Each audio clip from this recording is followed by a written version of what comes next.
Vijayawada rural మండలం ఎనికేపాడు సెంటర్లో జనసేన నాయకులకు పంచాయతీ కార్యదర్శికి మధ్య ఘర్షణ చోటు చేసుకుంది. వంగవీటి రంగా విగ్రహం, మహాత్మా గాంధీ విగ్రహాలు ఆవిష్కరించే విషయంపై జనసేన నాయకులు, కార్యకర్తల మధ్య తోపులాట జరిగింది.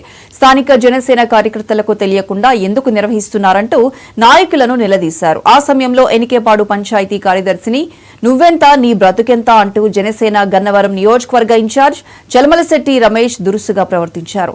పైగా పంచాయతీ కార్యదర్శిని పట్టుకుని నువ్వు మా పాలేరువి అనడంతో జనసేన నాయకులకు, పంచాయతీ కార్యదర్శికి మధ్య ఘర్షణ జరిగింది.